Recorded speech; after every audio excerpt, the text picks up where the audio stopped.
in my free time, if I'm sitting in bed next to my wife and we're like Yeah. trying to enjoy ourselves, the idea of me reading the Tarkov roadmap there is I'd rather stick a hot poker in my eyeball. I get it.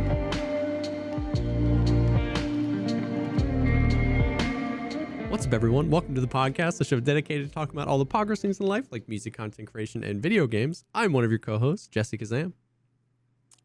And I hate OBS. We're sorry for if you watched on the YouTube. I guess it would just be the YouTube. I tried to clean cut the audio if you're an audio listener, but on the YouTube, there were a bunch of cuts because OBS kept crashing during last week's recording. We think we have it figured out.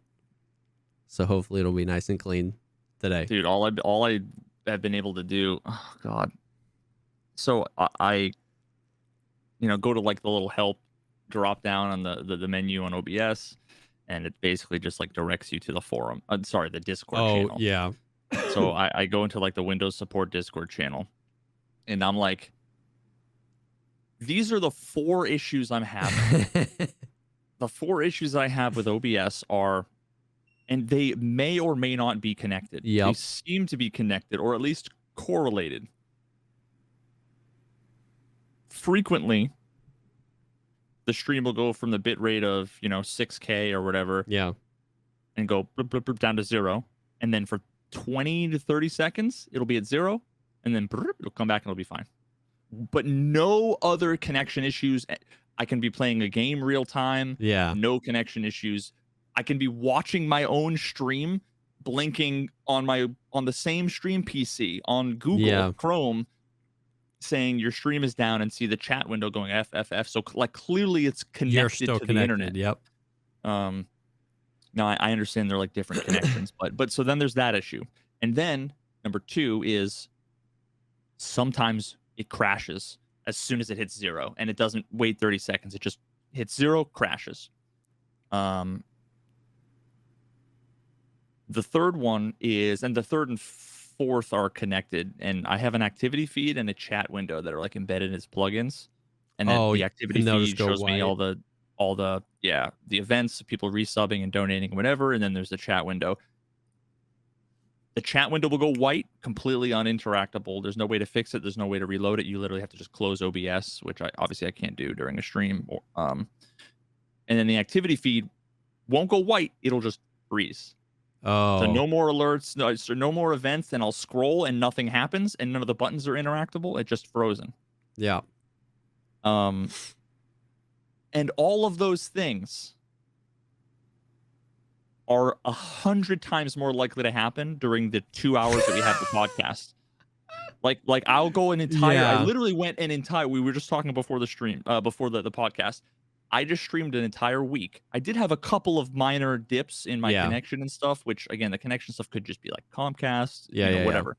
But never had any problems at all. We start the Discord call for OBS, for the podcast, and 10 seconds later, OBS crashes and my stream goes down. And it's like, what? There's what? If it was just connection issues, I would again be like, yo, am I getting like DDoS or whatever? Yeah. But the fact that OBS is crashing makes me think that, it's separate. But it has to, and there's only 2 things that we do. Yeah. And it's the Discord call, and it's me doing a windowed projector. So I don't know, maybe there's like experts out there. But so I jump into the Discord and I perfectly outline like the bug report. Oh, yeah. All of the issues. I give them everything. Here's the last 3 crash reports. Here are the last 3 logs. Upload everything. And I'm like, please help. And then like the next message 2 seconds later is someone being like, I can't screenshot OBS. Please help. And then 30 seconds later, they reply to themselves, help, please, help. Like, and it's just a bunch of people that are all like, I have the most important problem. Oh my God, help me now. And it's some, completely press print screen. Like, it's such a stupid thing that like they should be Googling before they come, and then my stuff just gets buried. Yep. And it's like, okay. Now, one person did end up helping me, and they basically said, okay, go into your Windows settings and turn off hardware accelerated GPU scaling or whatever. Yeah, whatever, the hags. And I'm like, okay, cool, I'll do that. Now that was after the podcast last week, and it was like I was just exhausted and frustrated and annoyed. So I'm like, all right, I'll do that tomorrow. I was in bed. I go downstairs, open up Windows, open up the setting, and it's already off. I'm like, sick. Maybe you should turn it on. yeah. So then it's like, okay. So, but, and then before the podcast today, I went through and I'm like, updated a bunch of different things, updated OBS. I went and ran in administrator mode, and I like lowered my bit rate to like below a different threshold. I turn off the GPU scheduling, like a bunch of stuff. And then it crashes 30 seconds so into the call. Yeah, man, I don't know. Tech support. Nice. Now, what I will say is every other moment of the last week, other than from end of podcast to beginning of podcast, yeah, has been radical, dude. Hell yeah. And I actually have been like excited for the first time in at least a year.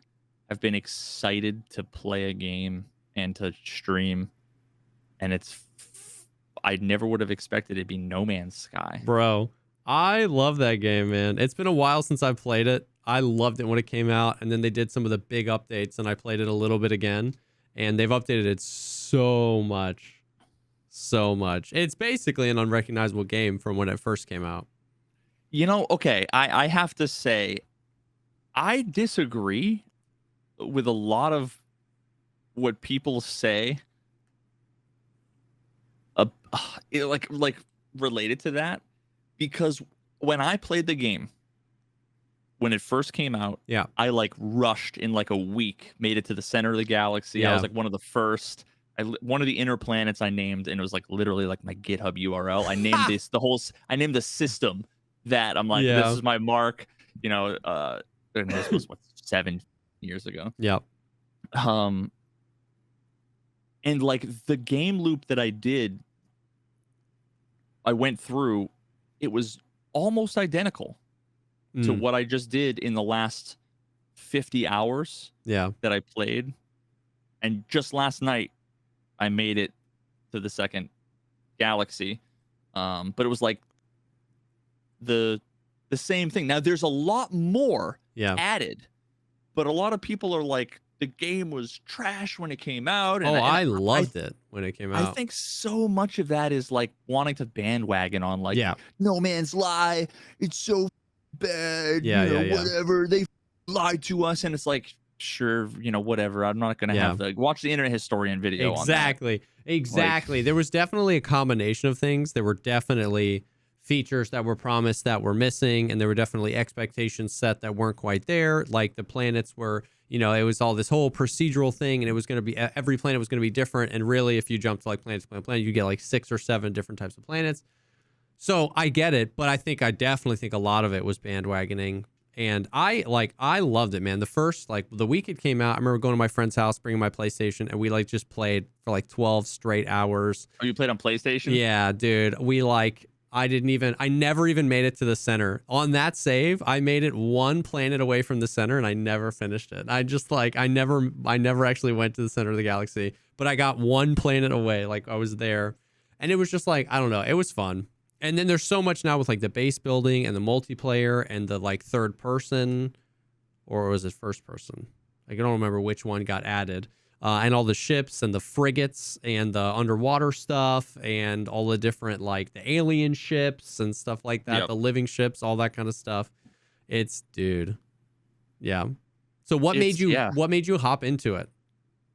Well, so I played Subnautica, and actually I don't even think I talked about that last week at all. Oh, we did a little bit, yeah, because I was mentioning that Deadly was playing it too. So basically, I played through Subnautica and like the sequel or whatever, the Below Zero, and it was just like really good. Yeah, it's just really good. It's so crazy how you see a little bit of gameplay, you see trailers, you get an idea for like what a game is going to be like. You get a picture in your head. Yeah. And then you decide if you're going to play or not based on that. You know what I mean? Yeah. And the same thing happened with Outer Wilds. And I feel like playing Outer Wilds kind of made me try to think about that differently. Yeah. And then playing Subnautica was just a fantastic experience. It was a great game. Yeah. Like, yeah, Outer Wilds was 10 out of 10. Subnautica, both of them, I think were 8.5 to 9 out of 10. No Man's Sky, 9 out of 10. And now it's like there's so many verticals in No Man's Sky that you can get into. It's so deep and wide. Yeah. That like I could easily like do this full time, I'm sure, for a year. And I don't know if I will. I'm sure, like Diablo's coming out and a whole bunch of other stuff. But dude, the game is just so good. And the more I've been playing it, the more I've been wondering, what the are you hoping for with Star Citizen? Like, what are... Yeah. Because I'm like, this has all the things that like I envision that you would want to do. Yeah. For the most part. What's your vision for what Star Citizen would be? I mean, the thing is, it's basically like take No Man's Sky, make it AAA realistic graphics, and make it an MMO. Like the goal of it is like an MMO. It's if you want to go mining, you hire player people to come guard your mining deposit because pirates are going to come and try and rob you. There's like PvP, there's PvE, there's like large scale battles, there's the big ships like the frigates, but imagine full of actual players. You know what I mean? Like, 100 people all doing a thing. Like the EVE Online of it all. It's supposed to be, and anyone who's into Star Citizen is going to start throwing copiums in the chat, but it's supposed to be a fully like EVE Online level of player-driven economy where like resources are scarce, and then because of that, people find they're more inclined to go to more dangerous parts of other systems and other galaxies and mine minerals, and then pirates are attracted there, and then you can go be bounty hunter police. So it's the MMO of it all in something like that, which is the reason Star Citizen could be the best game ever, and most likely the reason Star Citizen will never happen, because it's trying to be as deep and as wide, but with AAA graphics on one single or maybe 2 or 3 servers that represent everybody playing in the entire world, with a player-driven economy as detailed as EVE Online. It's too good to be. It's the definition of it's too good to be true, but it's what like if you can bring yourself back to like 12, and remove the cynicism of understanding how the game industry works and feature creep, it's what we want. It's like, that's it. That's the game. That's the space game. That's the space game. Dude, but it's probably never going to happen. It almost seems to me like No Man's Sky is closer to that now. Oh, like yeah. If you could convince Sean, whatever his name is, Sean Murray, if you could convince him to put a few things on the product roadmap for the next 2 years. Yeah. No Man's Sky would have what you're talking about. Not necessarily the same graphics. No, yeah. Or the same, although I think, like, I personally love No Man's Sky. I love the vibe aesthetic of No Man's Sky as well, yeah. But like, they already have the freighters. Yeah. It wouldn't take too many steps to be able to make it so that you could fly them and have there be multi-station. Yeah. It has 18 quintillion planets. Yeah. Literally, that isn't like isn't like me making a funny word. Like literally 18 quintillion planets split up between 255 galaxies. Yeah. There's like a universe where imagine because it has multiplayer now, but the scale of things and the way it all is, unless you're stream sniping, exactly, which is a thing that both me and One Peg have had fun with recently. Not fun. But unless you're stream sniping or you want to play with your friends, then and I think the multiplayer is largely irrelevant. Yeah. And I think that's the crux of it, is that like I agree with you, with a few features, with a few like product features, you'd get pretty close to like that experience. It's just the multiplayer of it. It's the world is almost too big. You know what I mean? Well, so yeah, but so think about though, if you had a system that had 7 or 8 planets in it, and you said this system, especially maybe even if it was like a content creator that went through and they made their own, you know how like sometimes they have their own servers on Rust or whatever. Can you mod No Man's Sky? You can mod the out of No Man's Sky. Because if so, I really agree with you. Like somebody could mod something with like 20 or 30 planets, and the thing is if you could fit a few hundred players on a server, like or more even depending, like you really could. You know what I mean? I don't know how they handle server stuff, but like presumably, and I'm sure somebody will correct me if I'm wrong, I don't see any reason for if I had everybody on my stream right now, I said, here's the portal coordinates, come meet at this place. Yeah. I don't know that there wouldn't be any reason why you couldn't have 100 people there. Yeah, true. I have no idea what that's like, what like the back end of that is like, how many people are on a specific server instance or X, Y, or Z. But yeah, I mean, No Man's Sky is sick. It's a really good game, and a lot of people in the Star Citizen community, like love No Man's Sky. I think Star Citizens, just aims to be the MMO, the more economy driven. It's got some Tarkov aspects to it where you like lose everything you have on you if you die. It's got like DayZ aspects of it, of like you can go find your dead body. It's got like, you're saying Star Citizen, or are you saying Star Citizen? Yeah, No Man's Sky has both of those too. Oh, okay. I didn't know you lose the stuff. I guess So you lose the stuff if you die before you're able to get back to your body. Yeah. Which is what happened. I didn't realize, first of all, that there was like a multiplayer button off. You just turn off. I didn't realize that. I just had whatever the default settings were. And I'm sitting there on a planet doing my thing, like the second or third day I'm playing the game. Yeah. And I'm mining underground, and all of a sudden, damage, I'm dead. Like, whoa, what the just happened? Like, that's crazy. I'm like, I don't even know what happens when you die. Yeah. So I'm like, what the happens when you die in this game? And then all of a sudden it's like, okay, let's respawn. And I respawn 20 feet to the left next to my ship, which is where like the last time I saved.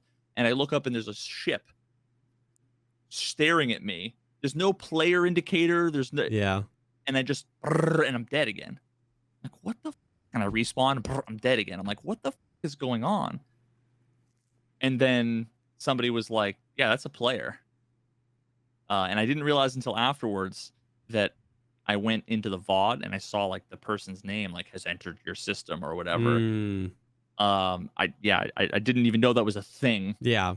And then like later on I was in like the space station, and like they flew up to me and they were just doing like the emote to like laugh, like point and laugh, and it was like, wow, holy. Like, you know, that they've had one too many heads shoved in a toilet this week in school or something, that they have to come and take it out. And then it was the same person who did it to One Peg like 3 days later. Really? I'm sure they just sit in like the Twitch directory and talk to people that they could win in PvP against people who don't even know there's PvP. Yeah.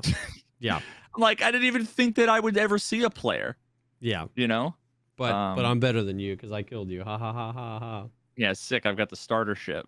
You know, I'm sitting here figuring out how to use my mining tool. You know, like anyway. But yeah, so no, it has a lot of those same elements. It's a great game for sure. So I can see a bunch of people getting together and saying like, this one little tiny slice is like the system that we're going to be, and then all they would need to do is make some more tweaks to the economy, because there are economy systems built in about buying low, selling high, pirated goods, all kinds of stuff. It's just usually inter-system. So yeah, I mean, I feel like No Man's Sky is closer. Oh, it is. Yeah. Than Star Citizen. Yeah.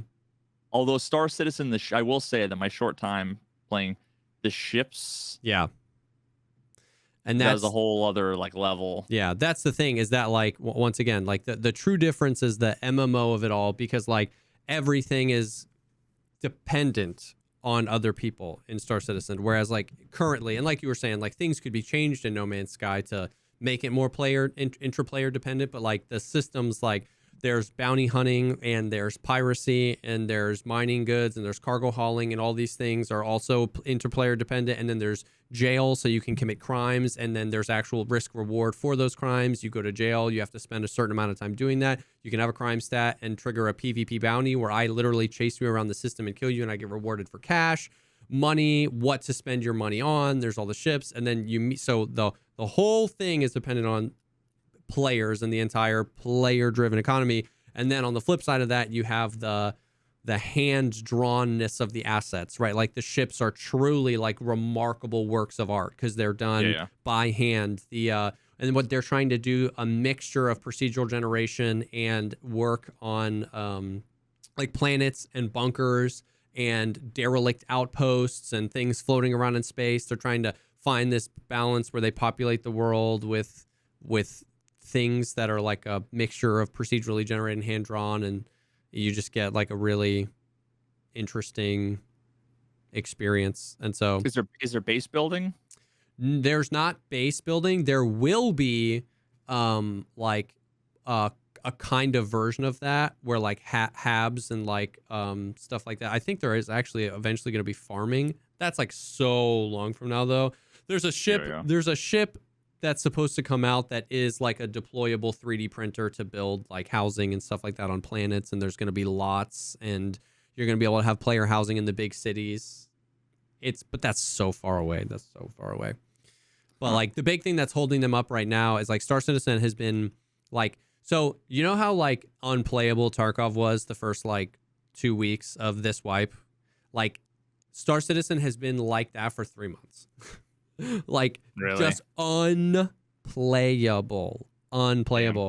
And it's because they introduced their persistent entity streaming tech, which is like they're trying to separate every layer of information from the server and create them in a redundant way that's safe, so that one day they can spool up all these servers, and if one server goes down, it's okay because all the information is on all these different layers. And so a layer, they got all the redundancy. Exactly. And so they've persistence entity streaming. So, you know, fly to a planet, put a water bottle down, it just is there forever. Like it just, and now they're having to work with like density management, and things too many things are on the servers. And so the servers are shutting down, especially with like AI. So they're having to like write different rules for what happens to AI. Their bodies might disappear, their gear might disappear, but then player driven stuff and like even ships. So now what you can do in they did the first tier of salvage, which are ships that literally scrape broken ships for their materials, break them down, and then salvage that. So they added their first salvage ship. So now you can hard like space shipbreaker. Yeah. So now you can go to like if a PvP battle happened out in space, all of those busted ships are still there. So you can go out with your salvage ship, and like if there was any cargo in the back of those ships, you can take it, put it in your ship, you can strip the ships and stuff like that. And then that's another way that generates more PvP because more people might come there to do that. And if you come with your salvage ship and bodyguards, they're going to start shooting at the other salvage ships, shooing them away. And it's just like a never-ending emergent gameplay where like things that you do affect the world, which spawns more things for people to do, which affect the world. But they're really struggling with that tech and how the servers. Yeah. So it's like working, but it's just like broken at the same time. So yeah. Dude, I'm super impressed with the way that No Man's Sky has managed to make it so that you're in the biggest universe in video games ever. That there probably will ever be. Yeah. And it's all persistent, and now there are some things that aren't like persistent, you know, like if you go and you dig a shallow hole on one planet, like chances are I don't think that like persists unless it's within like a certain distance of like your fort or whatever. But the fact that they can do all of this stuff with all these different people, all these different planets, and you can be on a hardcore totally limited resources, one life only playthrough right next to somebody who's on a creative mode. No, no PvP, rules, no PvE, like super easy, almost unlimited resources. While also next to somebody playing a normal playthrough with 20 mods installed, and it's like all in the same universe. I'm just like, the engineer in me is going like, I don't know how they instance it, but that's it's interesting. It's interesting. Yeah. So anyway, No Man's Sky has been rad. I'm playing that a bunch, and that's dope. We'll see what happens, but I've been enjoying it. I'm at 980 million units. Damn. I'm trying to get up to the billion. The Billy. It literally give me 20 more minutes before the podcast, and I would have hit a billion. Billionaire. That's so funny. But, that's so great. And I literally I've only spent like an hour base building. I haven't done anything with the freighter system. I haven't done anything with mining. There's there's all the mining resources, and like the satisfactory kind of like you put the mining machines, piping them into these things that you can teleport to your freighter, and then also the freighter stuff is probably the least interesting to me, but it might be something I get into. I'm sure I'm not fully grasping what's all involved in it, but basically when you buy a freighter, which is like the Star Commander, Emperor ship, Palpatine ship, like the massive things, you can buy those, and you have a whole crew and all these frigates that are these massive other ships that are like a part of your fleet.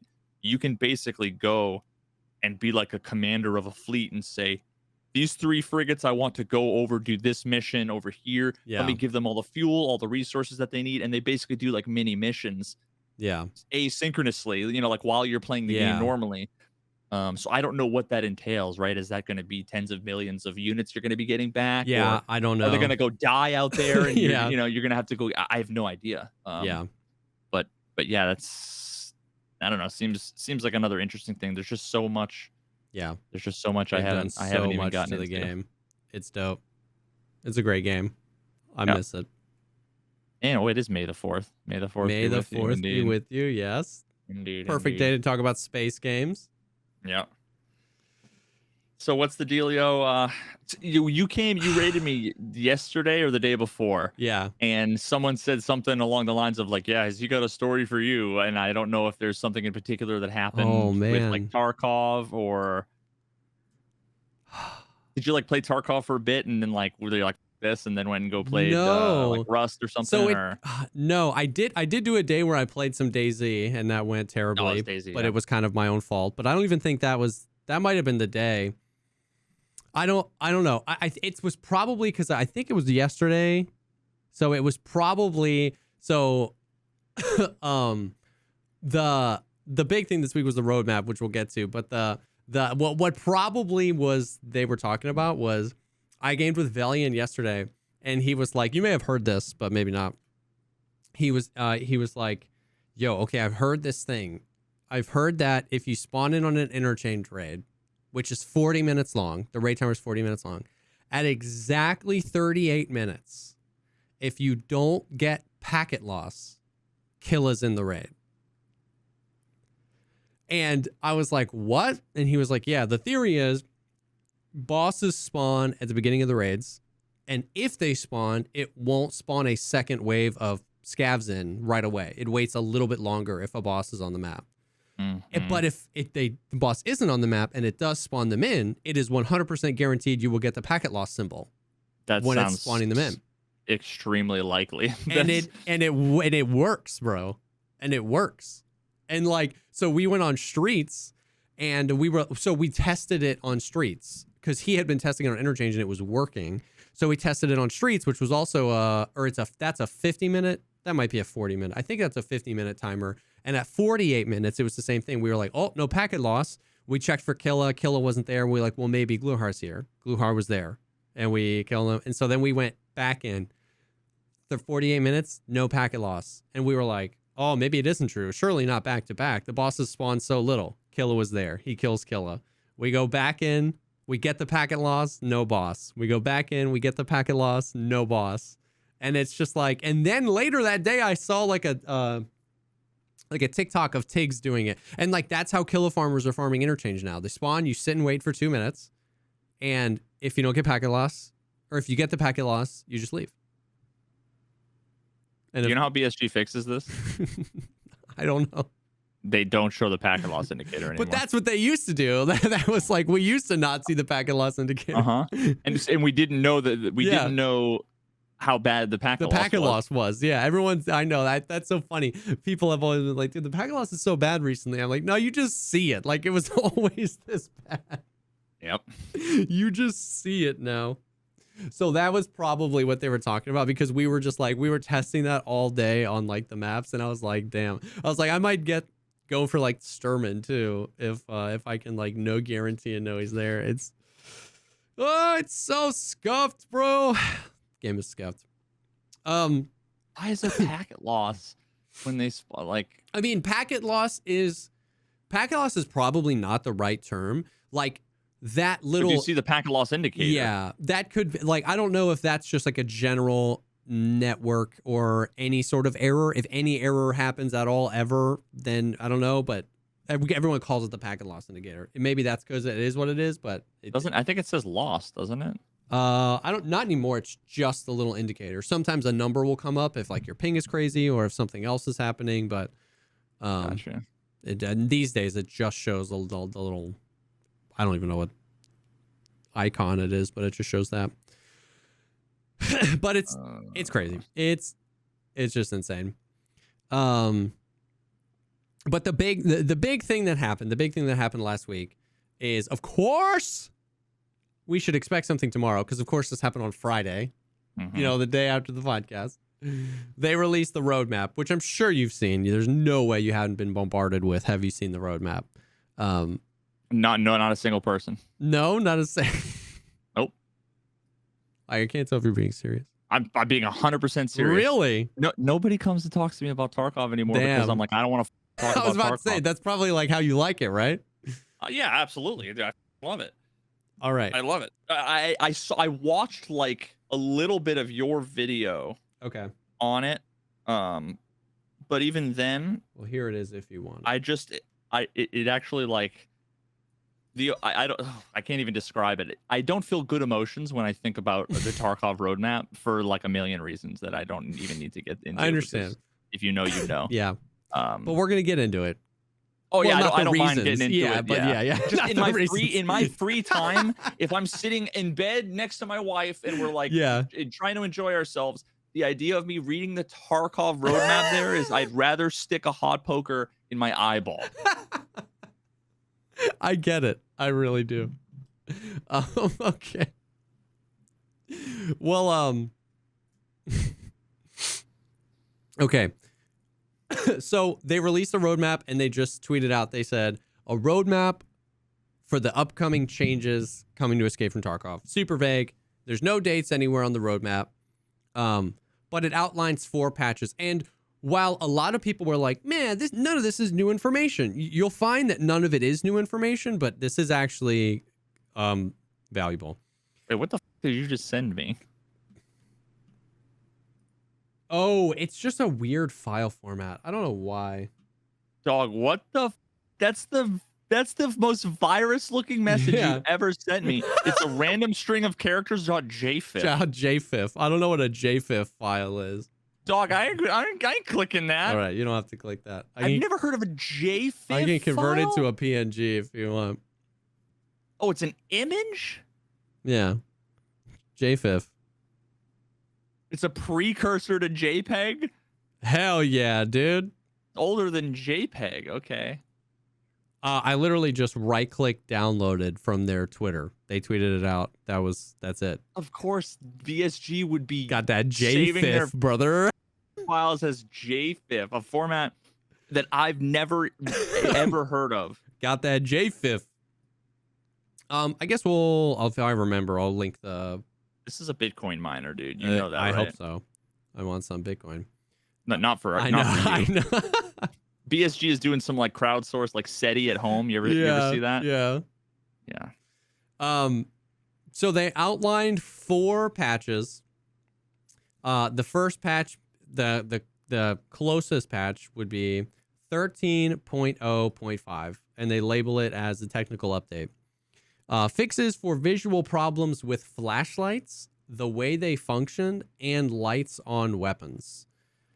That sentence kind of doesn't really make sense. But fixes for visual problems with flashlights. I'm assuming that means the flashlight bug, which still persists in the game, which is simultaneously my least favorite and favorite bug to ever happen.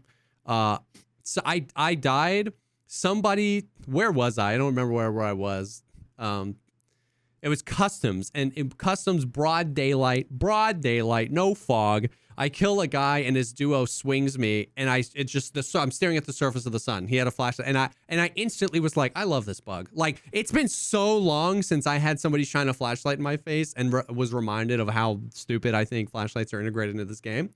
But then at the same time, it just feels so gross to just be like, Valian, there's two guys in that building, because you can just see their flashlights, even though they're off for them, flailing through the walls. You know what I mean? And you're just like, this is so bad. Like, you know what I mean? And then, you pre-fire them as they run around the corner and they're level 12. And you're like, damn, bro. You know what I mean? Like, it just feels so gross.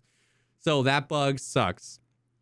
What I'm hoping that this means, though, is that they're fixing the visual problems with the flashlights and they're changing the way they function.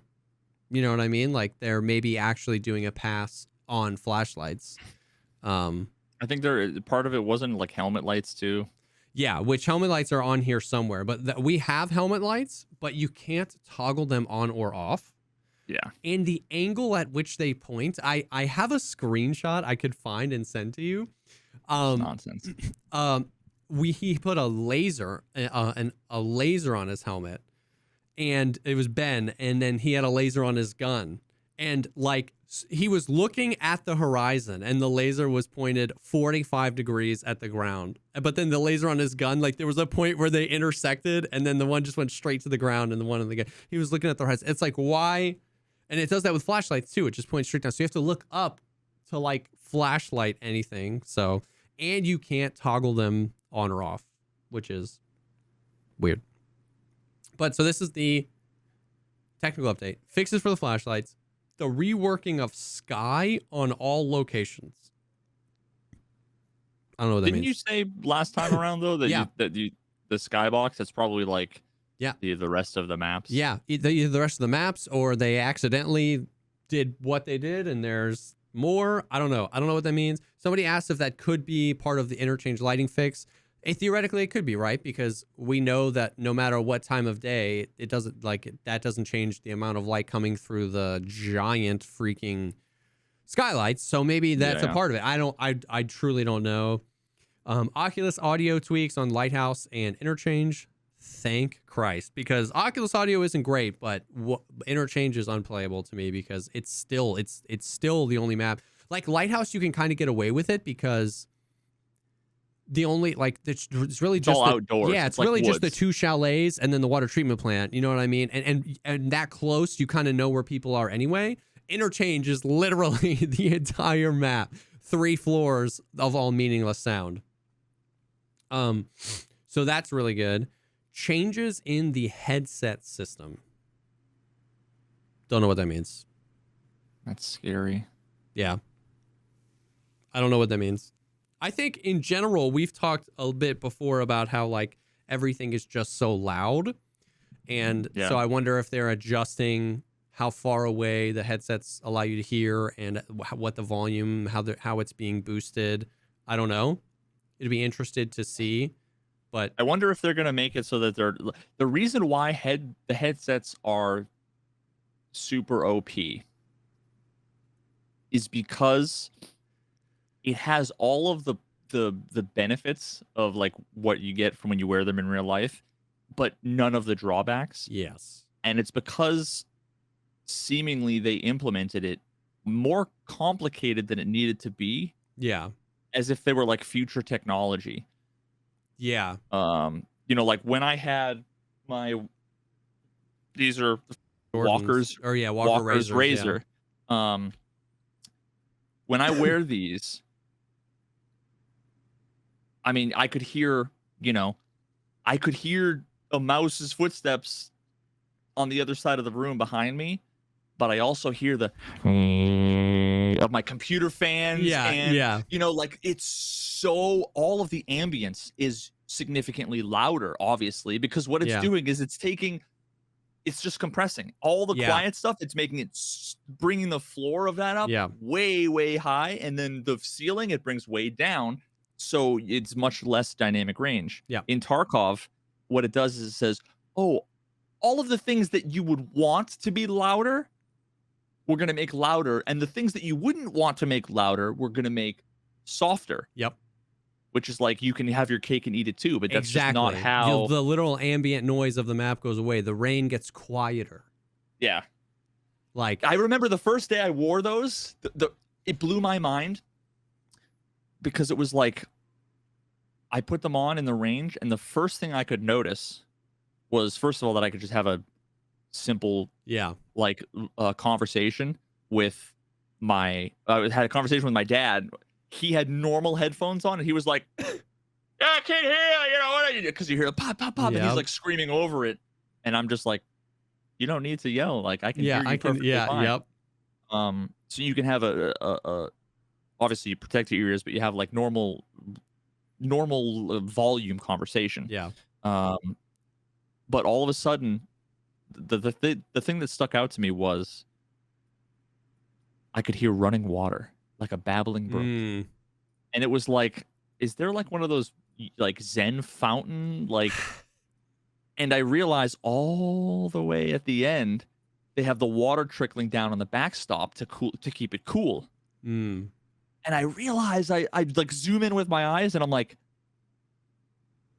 holy, there's like a little running water stream on. I never noticed that the backstop had running water, and it was like, that was like information I got with my ears that I wouldn't have gotten without the headphones. But that stuff goes away in Tarkov when you turn on.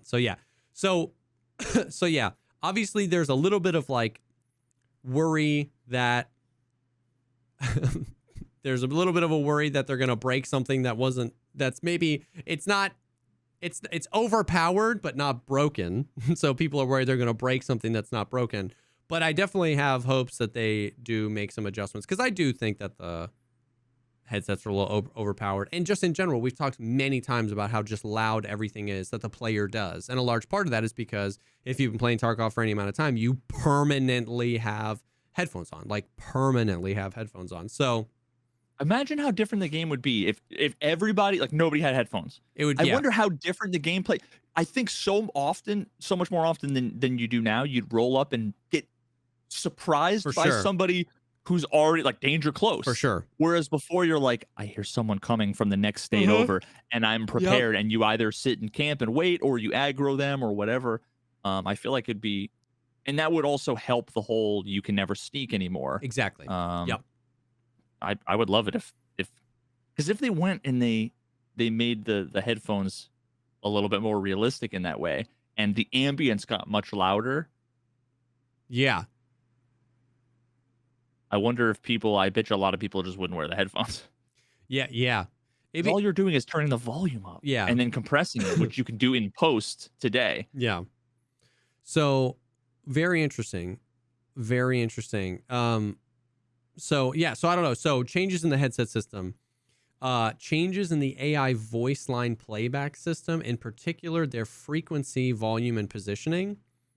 I don't really know what that is. Some people think that refers to the fact that like a scav will almost always yell before he shoots you, which I think is kind of fine, because most of the time in the game, they're going to hit you in the face. So them yelling gives me a second to run away. And they respond to like grenades too. That's true. From like anywhere, like if you spawn on factory and you throw a grenade at your own feet, no matter where you are, Tagilla will respond. Like the map is small enough and their voice line range is wide enough. So that might be it too, which is a little broken for sure. Me and Valiant were talking about that. Like apparently they made Killa. He only has like a 50-50 chance to respond to a grenade because people were farming it. And he was like, that's so dumb. Like they should respond to grenades. And I was like, that's not what's dumb. What's dumb is that the AI was so dumb that the only way to effectively fight him was to abuse that mechanic. Them fixing that, he shouldn't always react to grenades, but he should be good AI. And if he's not good AI, they should allow us some method. So like, it's dumb, but it's not dumb for the like, you know what I mean? And he was like, yeah, you're right. It's like the AI should be better and then more dynamic like this, where he doesn't always yell at grenades and maybe he sneaks around, like, but it has to start with Killa not being a broken mess. Like, dude, you know Killa's bad when like Desmond, I was playing with Desmond, okay, and he's like kind of passively Killa farming. So Killa was on streets and he was like, I'm gonna get him. I was like, cool. And he was like literally, Jesse, he was like, just listen to me. I know what Killa's gonna do. Just do what I say. And then like Killa, he pulled aggro. Killa aggroed me instead of him. And he was like, run. And I like ran and I like juked Killa and I closed myself. And then he shot Killa again and pulled. And Desmond was with a 308 Scar, I believe. So with like M80, M62, Desmond ran into a room in Pinewood on streets, closed the door behind him because he knows Killa's AI is just basically, at this point, Killa's just going to chase him down. Desmond is prone with the door closed, aiming at the door. Killa phases through the door, back out of the door opens, bop, bop, bop, 3 shots to the face, Killa still one taps him. And I'm like, if Desmond can't abuse this guy's mechanics, he's broken. Like, you know what I mean? Like, he's the best. He's one of the best players in the world. He did everything right. Minimize recoil, maximize angle on Killa, pre-fired him, and Killa one taps him. And it's like, now he had hurt Killa so bad, Killa ran to heal and I killed Killa, but I was like, I don't feel good about that kill. Desmond did all the work. Jesse better than Desmond, confirmed. Yeah. So like, it's so bad, dude. It's so bad. The other thing, fixes for the incorrect sound and volume of gunshots and explosions at short distances. That's when I didn't necessarily realize that there were incorrect sound and volume of some of those gunshots. So it should be long distances, then it would make sense to me. It could be a bug where I think we talked about this bug. There's a bug where so like there's on semi-auto guns, you remember they added the cap, the click cap, like you can't click so fast. There's a bug where, so if you have an RSAS and you're clicking as fast as you can in a panic, you're only shooting as fast as the gun will let you. On my client, every click is a gunshot. So it sounds like you're full autoing or macroing your RSAS. I have a clip of Desmond was running an RSAS, and I have the clip from Sealable's stream. And they were fighting the goons, and Desmond was like, bro. And we were like, brother, how, like, you're macroing? And then you look at Desmond's clip, and it's like, pop, pop, pop, pop, pop, pop, pop, pop. It's crazy. Well, is there a chance? Was he actually clicking as fast as he was shooting on the other screen, or was it probably? Or was it like it was like slow enough that somebody could click that fast? So the theory is that it's not like the old bug back in the day where like somebody would full auto and you'd kill them and the full auto would just stay playing for forever and ever and ever. Yeah, like I wonder if the audio is duplicated or whatever. But either way, there's a bug where not on your client. If you're the one with the RSAS, that's not on your client. It's on everybody else's client. It sounds like that, which is crazy because there are people that cheat and use like macros or use cheats for like full auto SVDs and full auto RSASs and stuff like that. And that it would be to a random person that would be indiscernible, right? You wouldn't know like, oh, that could be the bug, right? You'd just be like, that dude's cheating. So that's the thing. So maybe that's like part of it. And then the last one on this is hilarious because like I can't count how many times I've seen this. Fixes for the incorrect movement of bots in the prone position. I'm just like, how many times have we seen? How many? It's weird. They keep forgetting to remove that from the patch notes. Yeah, dude. They copy paste the patch notes from the last time, and they forget to remove. They always forget the last. That and fixes for the memory leaks. Those are the two that are always there. So that was the first patch outlined on the roadmap. Relatively small patch, and they labeled it as such. Technical update.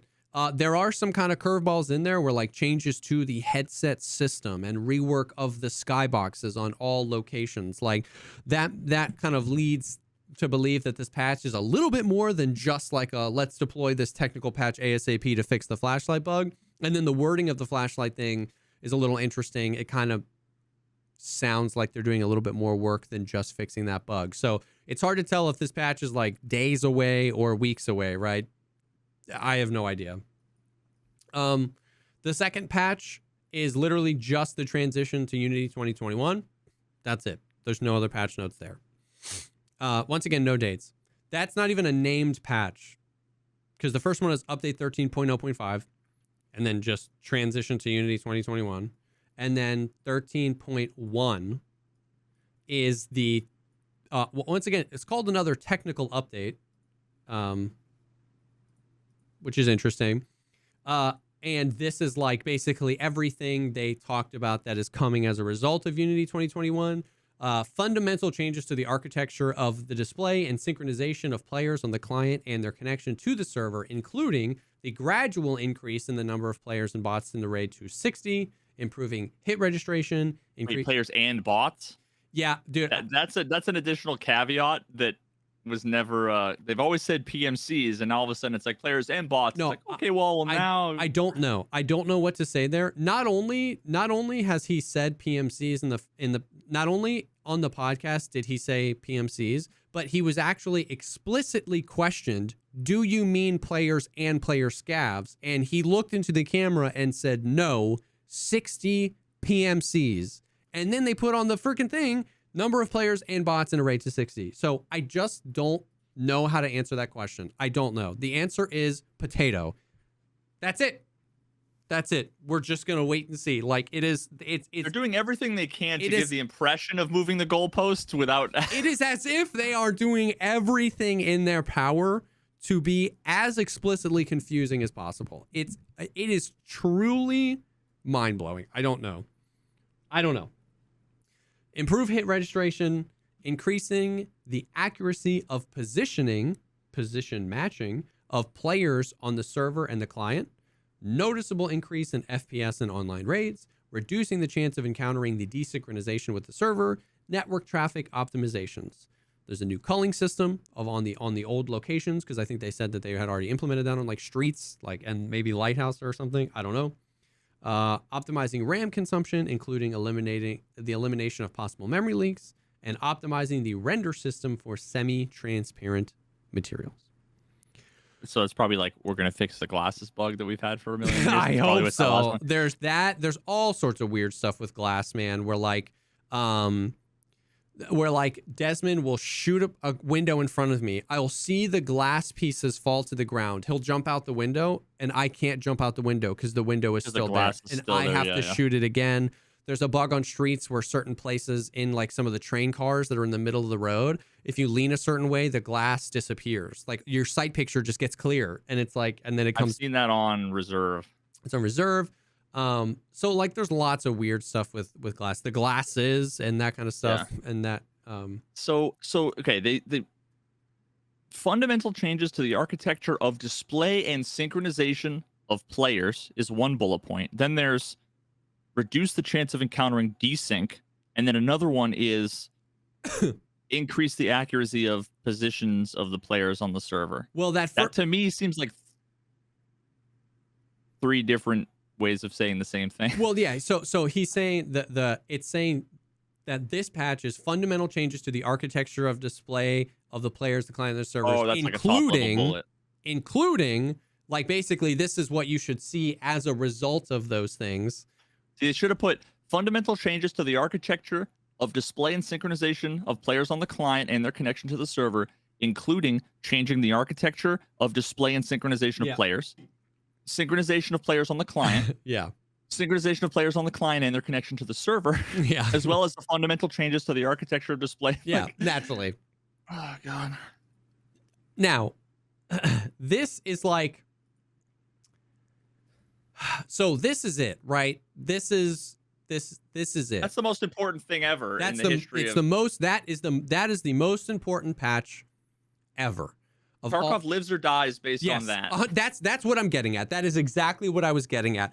If this now that doesn't mean, and I think you would agree, that doesn't mean that when this patch drops there are no bugs, right? Yeah. That doesn't mean that, because Nikita was pretty clear as he could be, that like this is a result of them basically doing the meme which is like, let's rebuild the game. Like, not all of it, but they're basically going in and cutting out and taking the plate of spaghetti and throwing it into the trash because they have a new system and that they've spent, I don't know how long working on. They've spent a lot of time, whatever. But he is stated that like this was a huge undertaking, and this is basically the meme. So connecting this to all of the systems in the game that are still in their own right pretty spaghetti is a very good thing. But that doesn't mean that this Tarkov lives or dies by how this runs on day one.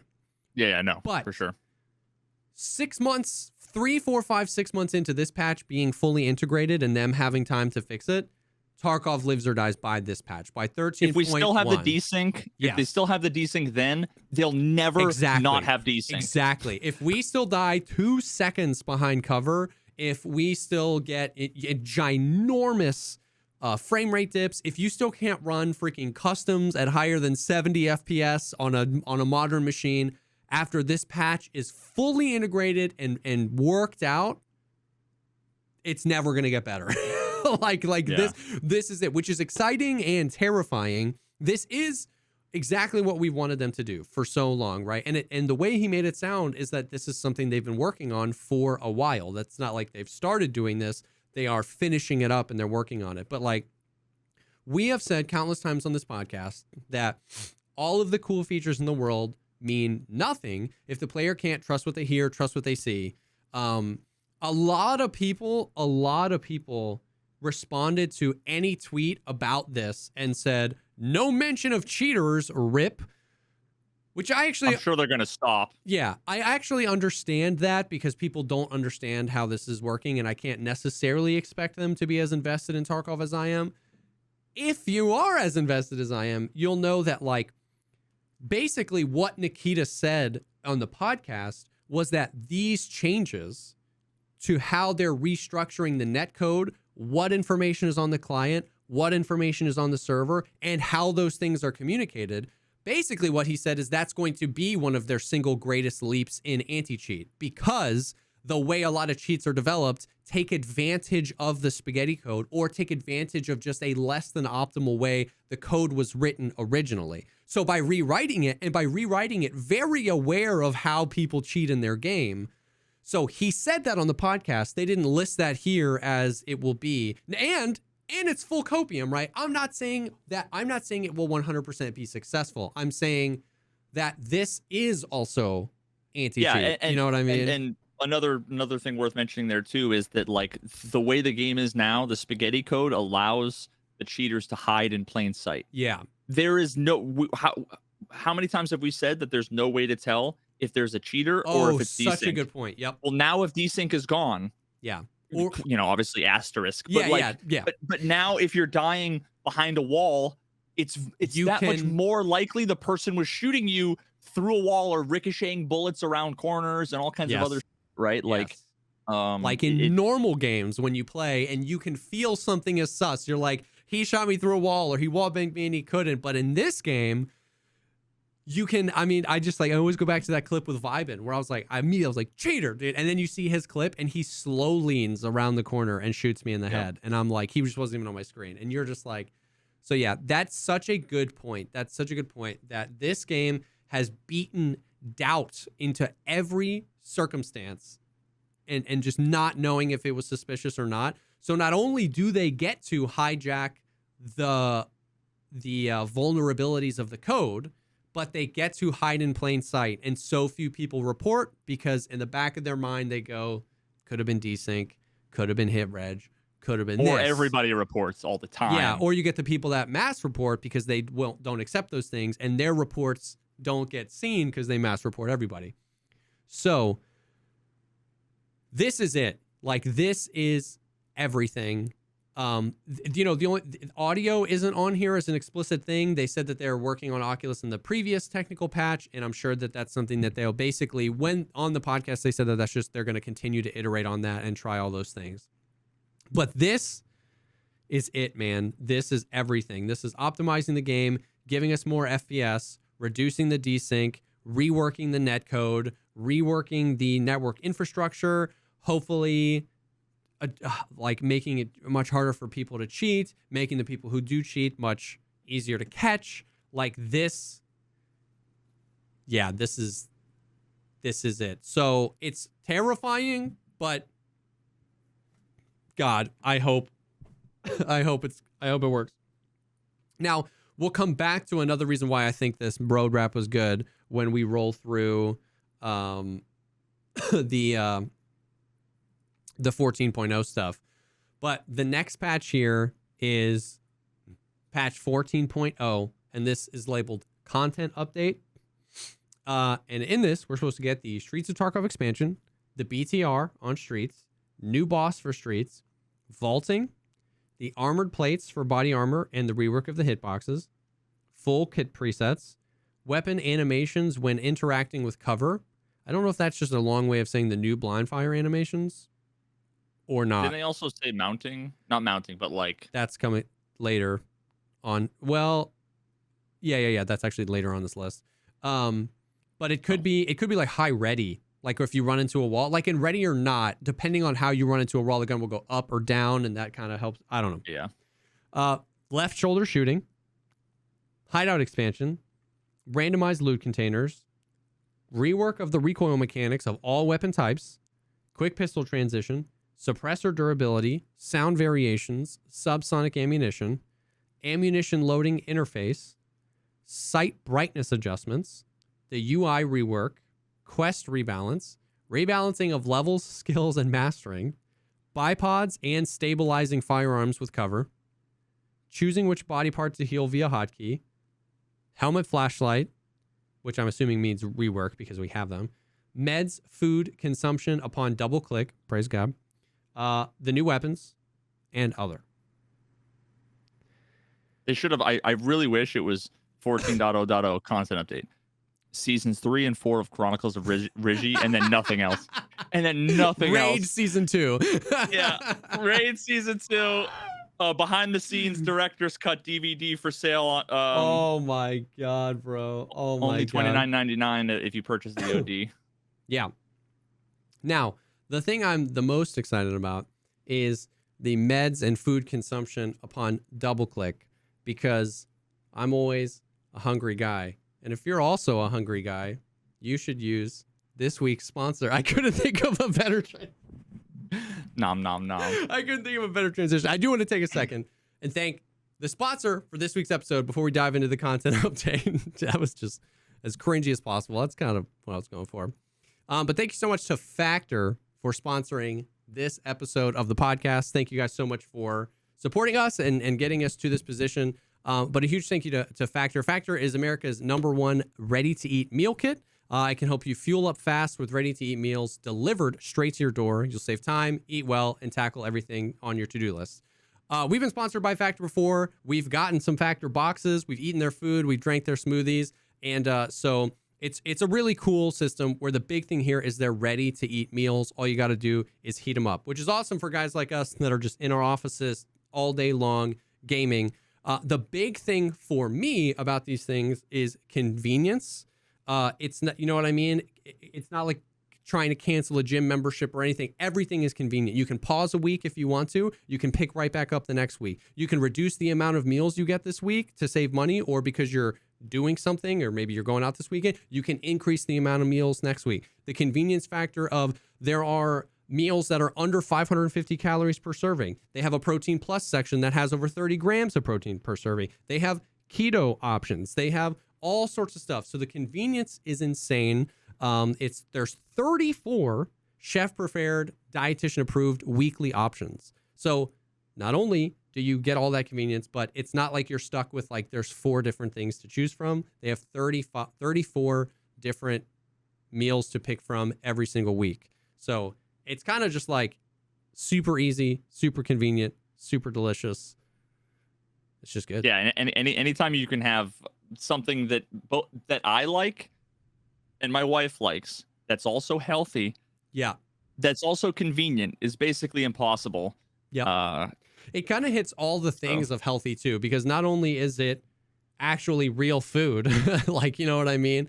But it's also like The portions are a big thing. The portions were a big concern of mine with stuff like that, because like but the thing is I tend to overeat because I feel like I need more than I do. So the portions were enough that I always felt full. You know what I mean? Even if when I heated it up, I was like, this isn't going to be enough, but it was. So not only is it actually real food, but you end up eating a more appropriate amount of food at your meal, which was pretty nice as well.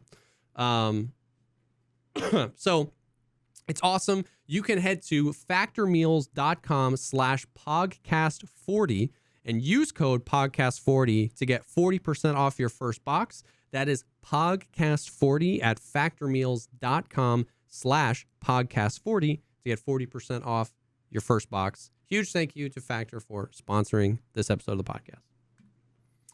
Indeed. Indubitably. Okay, so 14.0 content update, all those things. Here's where the, like, you know, bear with me on the, not necessarily tinfoil hat, but like, you know, I've got the whiteboard and I'm connecting with the red, you know, it's the meme where I'm like, that, you know, so it's interesting because on the podcast that they did, they showed us like a bunch of features, right? And the general vibe, like, general drop, because of every other podcast they've done, like every podcast when they show us features, you can tell there's like these 3 are probably coming in the next wipe, and these they were just showing like or talking about like they're coming eventually, right? Like okay, soon TM. Everything that they talked about, including the things that seems to be omega far away, and including the things that seems to be basically ready for the next wipe, were all listed in this patch, which either means they're all like the things we thought that were super far away are ready earlier than we thought, or it has to mean the things that seemed really close are just coming way later, right? That was what which is objectively the more likely scenario, right? I'm not sitting here saying like we're getting all this by summer. I'm saying I found that to be interesting because some of the features seemed like they were showing them off as if they were ready to be put in the game. And this stuff came in with like, for example, shoulder swapping, bipods, and stabilizing firearms with cover, and maybe even vaulting. That kind of stuff seemed like, because he was so like about the vaulting, he was like, it's not ready. That stuff seemed like in a few wipes, right? But like the user interface rework, I thought we were going to get that like the next wipe. Yeah. That seemed ready. You know what I mean? So like and another suppressor durability, sound variation, subsonic ammunition. Sure, I knew that those were confirmed features, but I was like way later, right? So the fact that that is in the same patch with the user interface rework and the hideout expansion that they talked about and the streets expansion that he literally said was like, it's like done. We're finishing up the streets expansion. It's a confusing list of features. Does that make sense what I'm trying to say? Yeah. Like, I'm trying to like think. I mean, I see like it seems like 14.0 would have to be at least a year from now.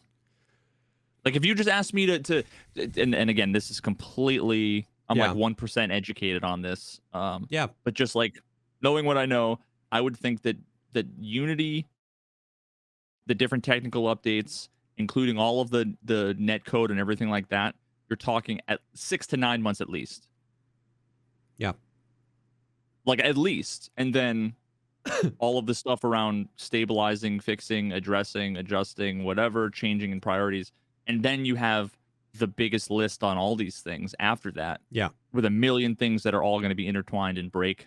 Yeah. You know, like imagine switching shoulders 100% with switching shoulders while a gun has a bipod mounted on a thing that you're vaulting over. Like all the like, I'm with you. Yeah. So that has to be at least a year from now. That, I mean, the way I put it was like, I was like, this could be our December wipe, maybe even later, right? Like it.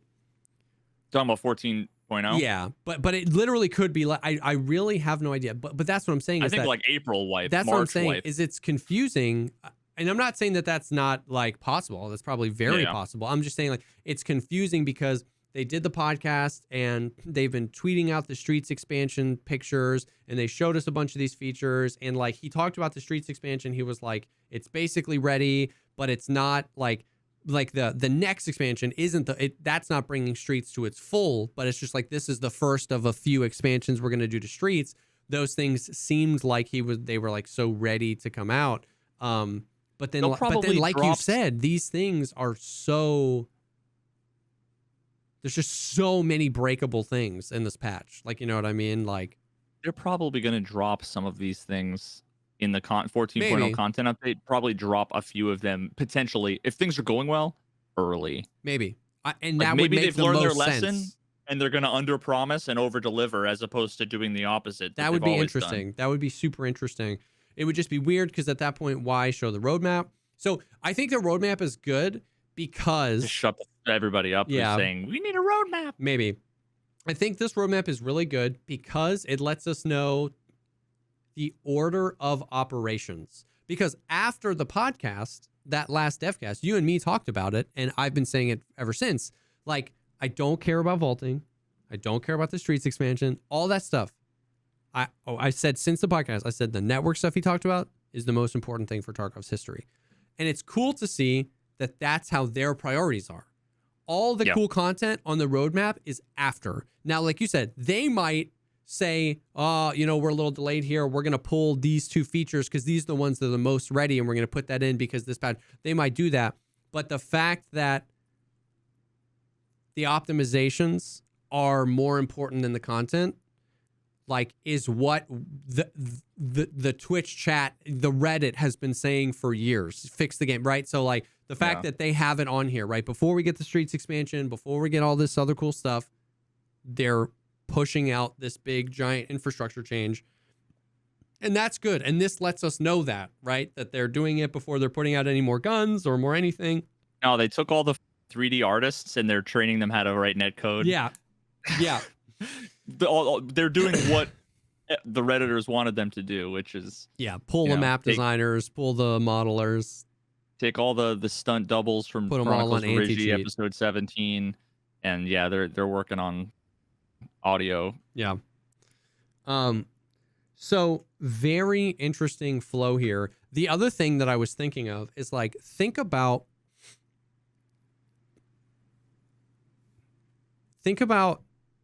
how different PvP is going to feel if the roadmap is to be believed. One day the game is going to be like it is right now, and the next day we're going to have vaulting, shoulder swapping, complete rework of the armor hitboxes, and a complete rework to the recoil system. We're just going to wake up one day and all of those things will be in the game. Like, think about how fundamentally different PvP is going to be. You know what I mean? Like, it's going to completely change. It can't be worse than it is now. So exactly. I mean, that's what I'm saying. Being able to hold left side angles, being able to vault up on stuff. I lost a crazy fight today because I couldn't make a jump. And I was like, this was the perfect thing that I was like, if I could have vaulted up here, I would have been able to get this guy. Lots of stuff. The recoil rework, who knows what that's going to be like. But yeah, a lot of different stuff in there. And it, once again, we're beaten down by the game, but it is hard for the inner child in me not to get excited about some of this stuff, like the stabilizing firearms, like suppressor durability. Like, I always just think about, like, I've talked about it last week, like the freaking DayZ, you make the suppressor water bottle and you're like, I only have 2 shots with this, right? Like, I'm going to make them count. Like, they're never going to allow us to make suppressors with water bottles, but like, thinking about that, like, you put, am I going to put a suppressor on this HK? Because if I mag dump 3 people, it's going to break. You know what I mean? Like, that kind of stuff. Yeah, I don't know. I've wanted shoulder swapping for a really long time. Full kit presets, vaulting, Streets expansion. Like, it is a dense list of content. So I think they're gonna have like a left hand skill, weapon handling skill, and a right hand weapon. Yo, You're gonna practice. probably. Yeah. I'm like equally worried and excited about every single one of these things, right? Like because I see the potential for them to just be like so broken, but I also see the potential for them to be so good. Like shoulder swapping could be so sick. Being able to hold off angles would completely change the way PvP is. Like being able to have the same advantage of a right side on a left side makes the whole game different if you can swap quickly. You know what I mean? If it's like a 14-second, he's got to adjust his underwear, you know what I mean? And then pull, put the gun up, then it's a useless thing that shouldn't even be added to the game. But if it's just like a quick boom, boom, grab, swap, and then I can lean left, sick, dude. You know what I mean? Yeah, like, see, I care less about the leaning and more about the blind fire, honestly. Like, oh imagine yeah, being in factory hallway and factory office, and there's somebody on the right stairwell, like behind being the able filing to cabinet. Yep. And the new blind fire animations look so much better. They look like an actual closer to a 90-degree blind fire and not like a 40-degree where you kind of had to like be a weird way. You know what I mean? Now, we've said many times I'd love for them to bring back the ability to move while blind firing. That'd be sick. But the blind fire, the weapon animations, mounting weapons, ammunition loading interface, I think that means like a surgery kit, like where you can tab out and it's still happening and you can like load your ammo. I think that would be huge.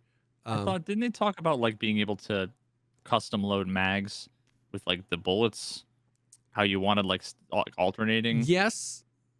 That's what I assumed that was.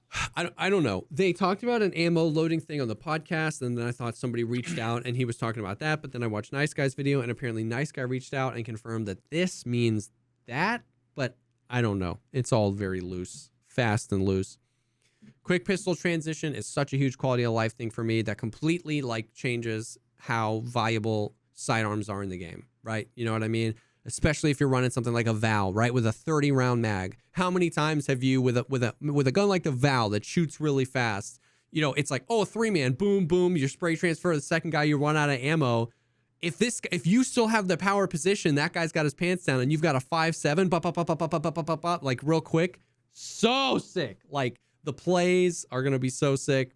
Tons of quality of life. I get so much more frustrated at the UI now that I've seen what the new one's gonna look like. Like when I come back from the Lighthouse Island and I'm selling, I gotta sell these wires to therapists and this to that, and these I should sell on the flea, and this I need to sell to Peacekeeper, and this I want to sell to this person. And I just like thinking of like all I'd have to do is click Peacekeeper, sell this, therapist, sell this, and I'm just like, oh my god. So like that's what I've been dealing with because I have been able to picture better UX for every single feature forever. So it's like the moment you see what things could be, it's like when you told me about like, why are you lagging so much? And I'm like, what? And then I could never unsee it. It's like that with the UI now. I saw what it's gonna be, and I can't unsee it, and now I just get so frustrated. So like, so many quality of life stuff. A lot of the stuff on here is like, LOL, okay, bro. You know what I mean? Like rebalance of quests, levels, skills, and mastering. It's like, okay, you know what I mean? Like there's no information on what that means. I don't know if that there's like when I read that, I'm like, that's a coin flip on if this new system is better or worse, right? Like I don't. But here's the thing. Before, Nikita has always talked about it like they're gonna rework the entire system. This is a rebalance. Yeah. So that's like we're gonna adjust the rewards, the level requirements, and the order of things. Yeah. Which is like, dog, that ain't what you need to do. Yeah. I mean, it's those things will improve. Yeah, the overall experience, but like the problem with the quests are numerous, and they aren't the rewards and the order and whatever. Yeah.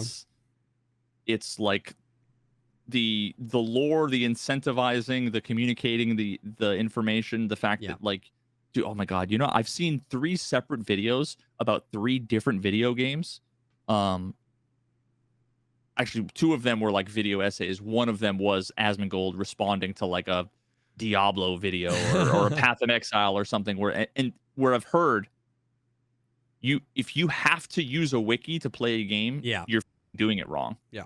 3 different times in the last week, I've seen videos where 3 different people have, and I'm like, oh, Ding, ding, ding, ding, ding. Yeah. You know? And you need a wiki for this game. You need a wiki. You need an ammo chart. You need maps. You need a playlist of videos from the top creators explaining a bunch of the other things. You need a tracker to tell where certain bosses are. A separate tracker, community-driven tracker to see where the bosses are. Like, yeah. Wow. So, but, big but. If you take it at face value and you say, hey, they've been communicating much better recently. They've been communicating much more. They've been communicating more things that they don't normally communicate about, like super small changes. The podcast that they did was much more transparent. The podcast that they did, they spent the majority of it talking about the actual things that we have wanted in the game. Then they released this roadmap, which literally lines out that they want to do the most important things first, then add content later. Mm-hmm. On some level, I'm like, okay, sick. There's, of course, a part of me, a huge part of me that's, I'll believe it when I see it, and this all could be a year away.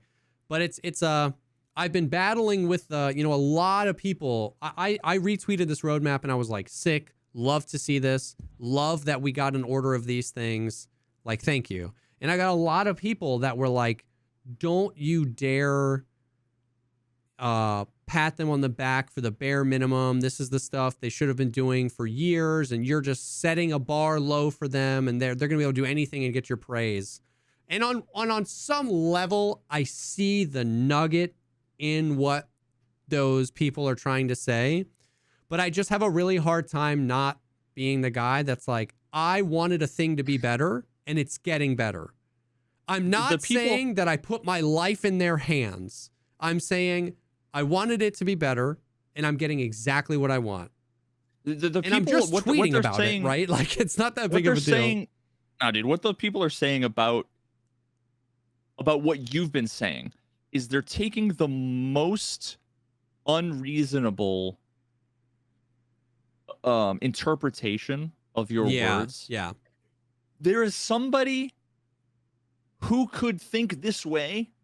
That person would say that thing, and then they assume that that's you without realizing that there's a million people coming from a million different perspectives that would say that would say this is good or this is bad or whatever, so it's just they're projecting, which is part of the reason why both you and I do something that both you and I should do less, but it's unfortunate that we kind of can't do less, which is having to caveat everything all the time. But the reason why is because, spoiler alert, I'm sorry to break it to you, most people are stupid. And they don't listen, and they don't use their heads, and they're not critical thinkers. So if you don't say the stupid, obvious, like, to all the people that say, you don't have to caveat these things, dude, all this stuff, they don't realize they're not smart enough to see that not everybody is smart enough to understand all of the undertones to so many of the things. I'm just going to say it. It's frustrating. I kind of had a moment the other day, dude. I checked the comments on the podcast, and somebody specifically was like, bro, Jesse caveats every single thing he says with a million things. Like, dude, just get to your point. And I had this moment where I was like, man, like, I caveat what I say so as to avoid arriving here at the comment section and having somebody tell me what I said was wrong or tell me how to speak. And it never worked fully. And the caveats that prevent that from happening arrived this guy at the comment section typing out a comment of how I should speak. And I had this moment where I was like, what do I, like, you just, like, you can't, you just, it is an impossible thing. Like, I am just, dude, I had a little mini breakthrough. I don't want to say breakthrough, but it was like a perspective shift that I need to spend some more time thinking about during my last therapy session last Saturday. And I was actually talking about some of the things adjacent to this stuff, talking a little bit about what we had talked about with that whole cheater thing. basically me having troubles saying like I have these good intentions, and there's these ethical struggles about not knowing what's the right thing. Yeah. And my therapist basically asked me the question. I'm not going to be able to put into words exactly what she said, but basically it was along the lines of, think about all the people in history that have had to make the decisions. Like, do we drop the bomb on Japan? Do we like, how did all of these people make the decisions where it's like, we have to send people into Normandy? Yeah. They know that millions of people, are going to just die, but you have to zoom out and not look at the individual things, and like, I need to think more about that perspective, because I think there's some significance there about, she's like, people who are great and people who make a difference, like, you kind of can't possibly succeed when you're zoomed in on the micro. When I'm focused on the one comment or the one person in chat or the one issue that I'm worried about. Yeah. When I'm focused on the minority who are going to, misinterpret something. I don't know, dude. There's something more to that. For sure. I really want to dwell on. That's an interesting. That's a much more nuanced perspective on that subject than just like someone in chat being like, just ignore the trolls. You know what I mean? Like, there's so much more to that. Yeah, just ignore the trolls is the most pointless, trolly way of just copy pasting like a cliche. It's useless and it's annoying. Yeah. Because it fundamentally misunderstands so much context and perspective, and at the same time assumes so much. Yes. Yeah. When someone says something that frustrates you, and then you point it out and they say, don't listen to the trolls. Yeah. They assume that other person is trolling rather than being ignorant. Yeah. Rather than you having a bad day. Rather than, like, there's so many pieces there. And they're assuming that it doesn't personally offend you. Like, like I feel like I have the right to defend myself if somebody makes a wild accusation of me, and you being like, just don't feed the trolls, bro. It's like, ignores the fact that, like, I'm a human too with feelings, and like, that guy just made something up about me. And if I just gloss over it, some of you might think it's true, and I don't want some of it. You know what I mean? It's like, there's a complete ignoring of that fact of like you or I's feeling or perspective on the thing. Yeah, you might as well tell someone who's like an abuse victim, like, just leave them. Yeah. Like way to be like, quote unquote, right, while being a completely ignorant, callous douchebag at the same time. Yeah, that's like not helping. That feels like it is. It's like, I can be right. I can like I can make this argument and know that you could never argue against me, because if you're like, that's not it, we'd be like, well, I'm just trying to, like, you can kind of, it's just like a free escape. You know what I mean? Like, yeah. And those are the people that are gonna be like, they're gonna hear what I said about like this whole thing. Don't focus on the micro. They're like, dude, we've been telling you that for years now. Don't feed the troll. Yeah. You've been doing a really bad job, because if you've been trying to communicate something and you've done it a million times and you haven't gotten it across, and then someone words something differently and they get it across better,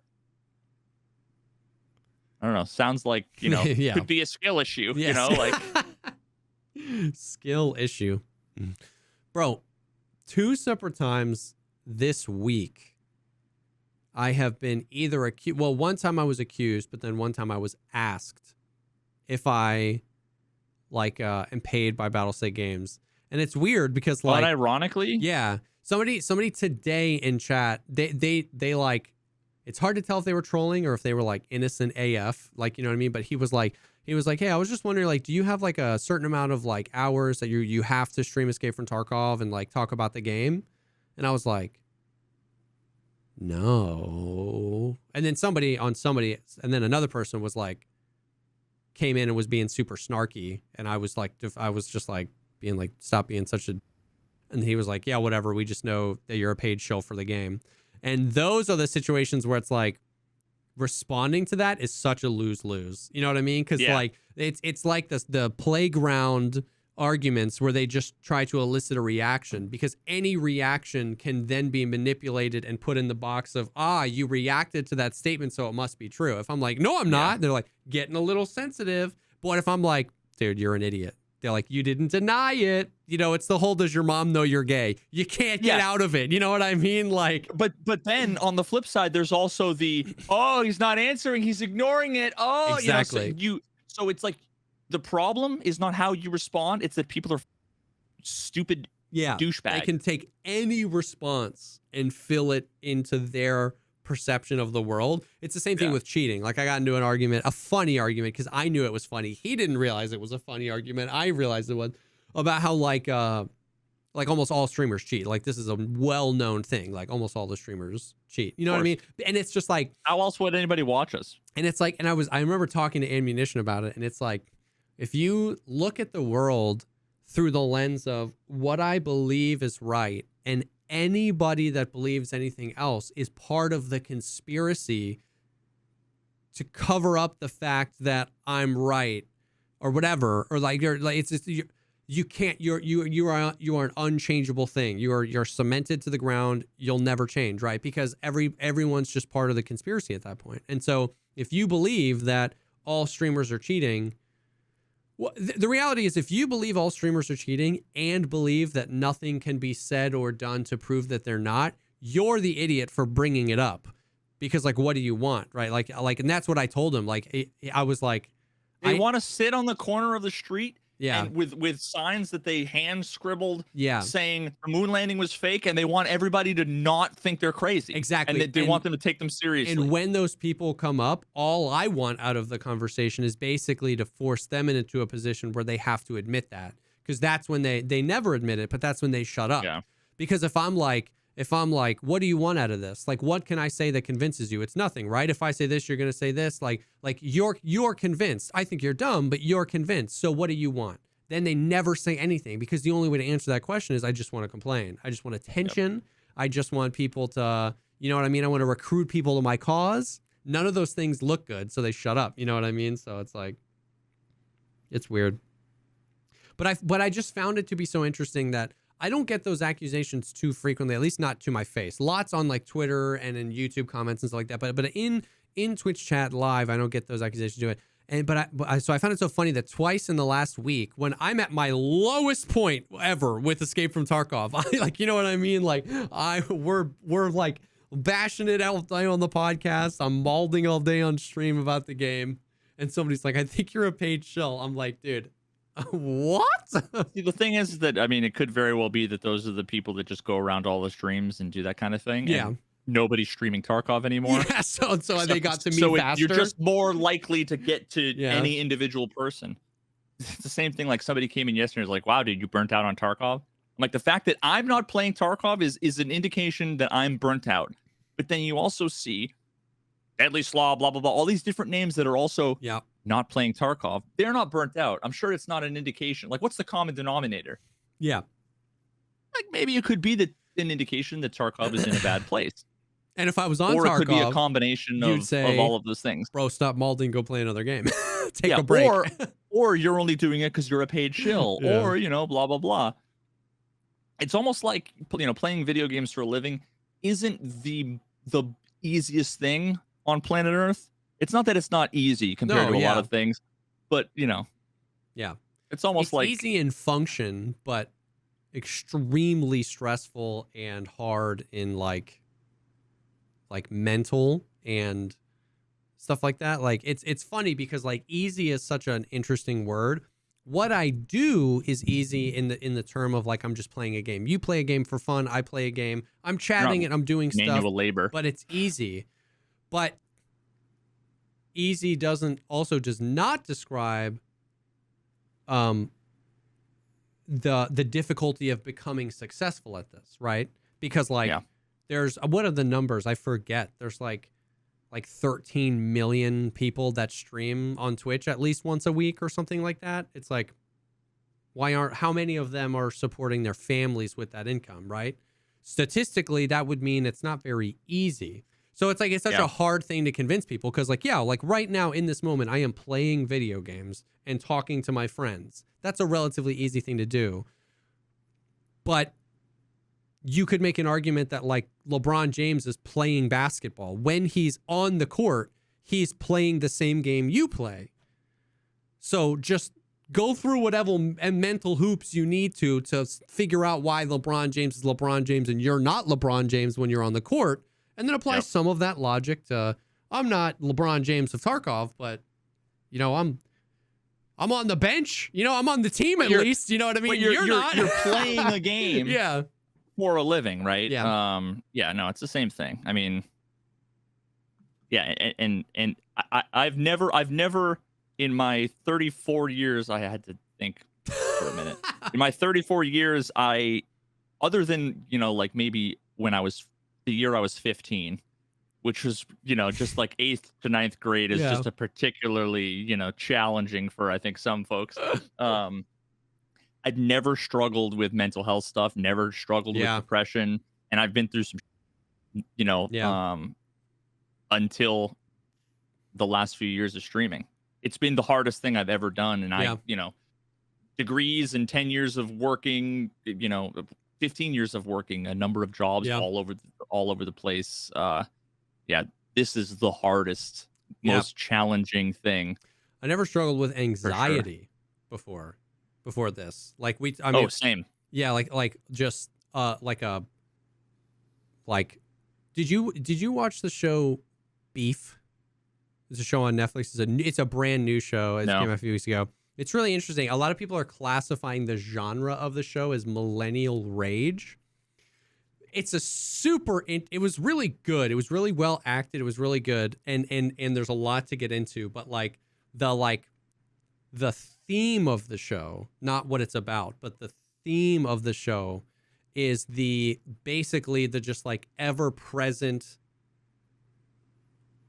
weight and dread that lives in some of the younger generations, and the way they spoke about it and manifested it and visualized it at parts in that show, I found like really like, you know, like something like when you're watching Everything Everywhere All at Once and you're like, oh, why does that make me feel so uncomfortable? Because I just like, and I had never felt that before. I was such a carefree.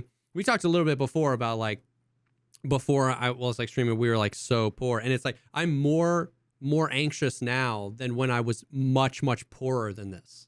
And some of that is like just due to what what I do, but it's also like now that you've like, once you've gone through a hard season and you're out of that season, there's like an ever-present fear of returning. So in a weird way, I found myself so much more anxious than when there were times in my life where I felt like there was nowhere to go, there was no hope. But I'm more anxious now. Yeah, exactly. At the time, it doesn't feel like that, but then you're higher and you're like, and so never before streaming and like doing this and like being the boss of the whole operation that I do, like I've like legitimately struggled with like anxiety and like needing to like go be outside. Like that's like it's like a decision. Why like we're like hey, babe, I gotta go outside a little bit. Like we gotta go for a walk or something. You know what I mean? Like I've never struggled with any of that before. It's dude, it hit me the other day when I actually went one of my best friends, he was like in my wedding and everything. His wife is like one of my wife's best friends. Yeah. And we always get together as couples. Unfortunately her father passed away of cancer, and so we went to the services, you know, to support them. And I just remember like walking back to my car afterwards and just being like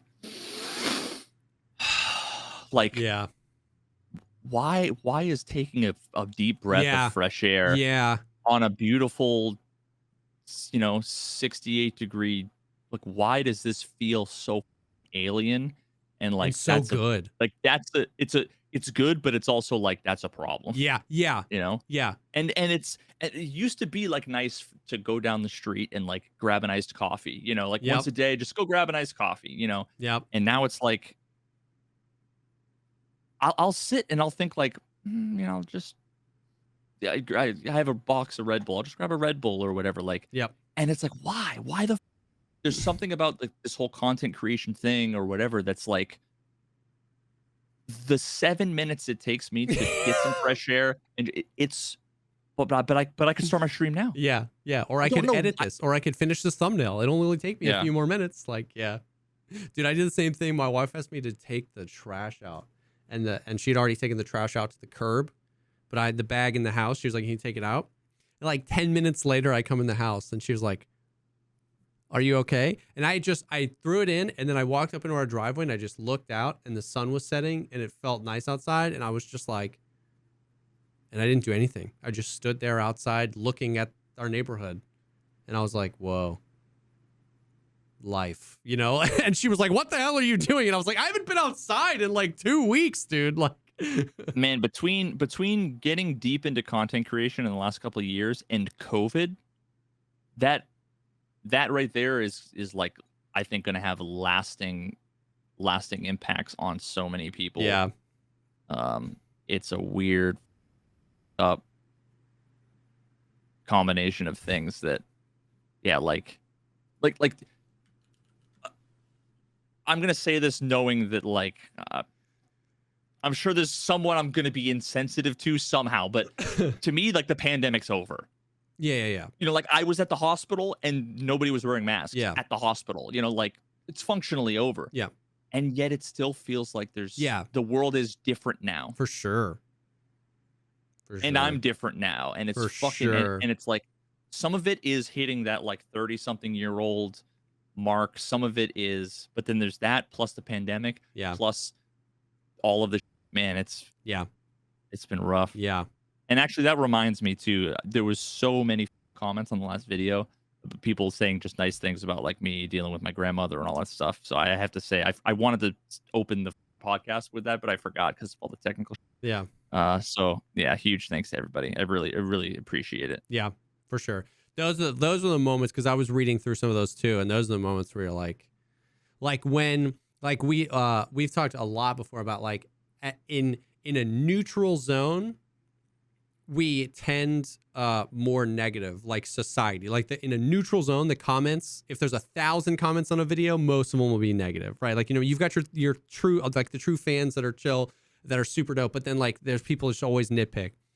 But when there's a catalyst, like you bringing up that like hard thing, it flips that. And like so many of the people in the neutral zone then come out to be like, dude, I'm sorry. Like that sucks. Yeah. You know what I mean? And then like you go through that and you're like, holy cow, you're like just reminded, like you guys are sick. Like you guys are awesome. You know what I mean? Yeah. Like, so yeah, I was thinking through that too. And I was like, damn.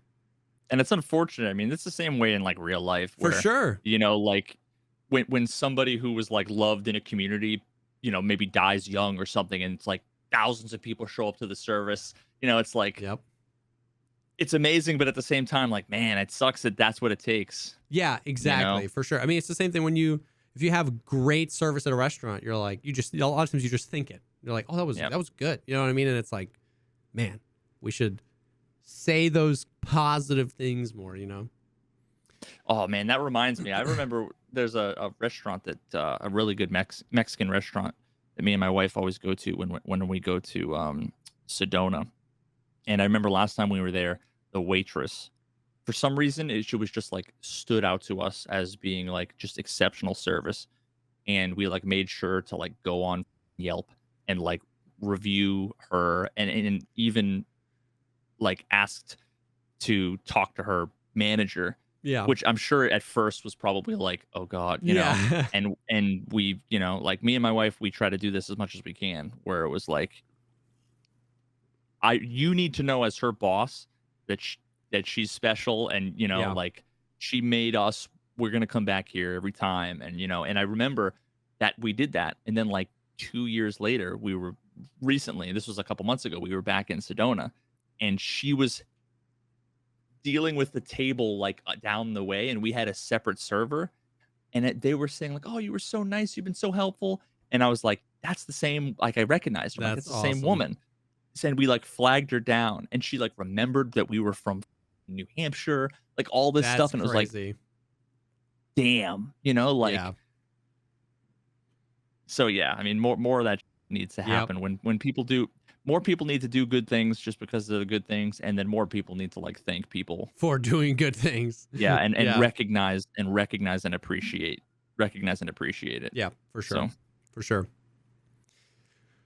That was such a long tirade from what we were talking about, the roadmap, and then we were talking about how like people were telling me not to thank BSG, and like it started there and then we ended all the way there. I love it, dude. Like I love it. That's what the podcast is about, man. But ultimately Tarkov related, like the roadmap is here, and who the hell knows anything, right? Like we said, the red string is out in full force. Like I have the clip pulled up on my computer where like Nikita said in the podcast, he was like, we are simultaneously preparing 2 patches, one that's going to come out in the late April or early May, and then a big one in May. And so some people are like, oh, the late April, early May patch is 13.05 and the late May patch is Unity 2021. And they're going to follow up with the technical update. And then we're going to get 14.0 as the summer wipe. Some people are like, a lot of people are on this theory of like, this is going to be the wipe where they break the mold. We're not going to do a 6-month wipe. They're going to try and get all this like Unity stuff out and in this wipe. And then they're going to wipe with 14.0 in like September or October. Some people are like, there's no way 14.0 is coming out this year. Like, just get that out of your head. And everybody's got their own theory and their own dates and stuff like that. It's hard because, once again, people are obviously just passionate about the game and they're excited about the game, and they try to connect the dots of what Nikita said. He said there's 2 patches. He said some of this stuff is basically ready. He said the Streets patch. So we try to, connect the dots. I'm like full blown. I'm in the inner tube on the lazy river that is Escape from Tarkov, man. I obviously whitewater rafting. You mean? Yeah, the lazy river. Yeah, I obviously want this stuff as soon as possible, right? As a gamer, I'm so tired of wipes because I can't do these quests again. As a content creator, wipes are the best. They're the best. You know what I mean? So if we wipe in the summer, the thing is that like I get what I want relatively soon either way, right? Like the 2 theories are the 3 theories are we either get 13.0, 13.1, which is the technical update with all the network fixes. The 3 theories are we either get that really soon and then 14.0 in the summer. That's fine. We get that in the summer as our summer wipe, and then we get 14.0 way later.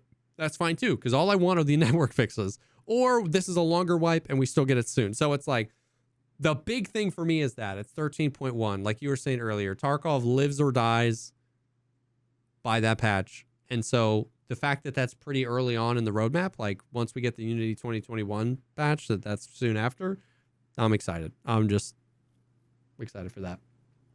Other than that, there's been really no other Tarkov news. What's super surprising is that we haven't had another Chronicles of Rigi. They did that podcast. They launched episode 1 of Chronicles of Rigi. That led us into an in-game event. In the podcast, somebody sent me the clip the other day. I don't have it up, but I can pull it up. Where he was like, Chronicles of Rigi, Arena, Escape from Tarkov, all the stuff that's planned, it's all linked. And then we didn't get episode 2. With the first season, we got like a new episode every weekend. Like, and it's been like Arena's nowhere on that roadmap too. Arena's nowhere on the roadmap. You think they punted on it? No, I think that I legitimately think that they just view them as separate entities. Like, I think that they could probably ship us a roadmap for that. Like, this is just like for Tarkov. Like, this is the Escape from Tarkov roadmap. Like, this is how they're fixing that game. I'm not saying that means I think Arena's coming, right around the corner. He literally said in the podcast, he was like, be on the lookout over the next 6 to 8 months for more information on the Arena. You know what I mean? So I don't think but yeah, so like, I'm interested that we haven't gotten another Chronicles of Rigi, not because I'm like dying to see what happens to Rigi, but because he's made it clear that they want to connect all those things, events and wipes and the Chronicles of Rigi and Arena, because Chronicles of Rigi is all about the Arena. He's made it clear they want to connect them. So if we're building up to something, it's weird that it's been so long since we've gotten an episode, especially because they made such a big deal about the new season, like season 2, episode 1, and then we haven't gotten. I think we got season 2, episode 2, but we haven't got season 2, episode 3. I don't remember. Whatever. Nothing else really happening. The only other funny thing was there's a new bug that I found out about today. You know the little canted thermal that nobody uses ever. There's a bug. Well, it's not explicitly a canted thermal, but it's just it's the little mini thermal that you can't. You can't. There's a bug with that that I'm trying to find a clip of it so I can send you a screenshot. Okay, so it's like Photoshop layers. All right. Oh no. Okay. Here's the screenshot. Look at that screenshot. It's like the layer that is the thermal is above everything else.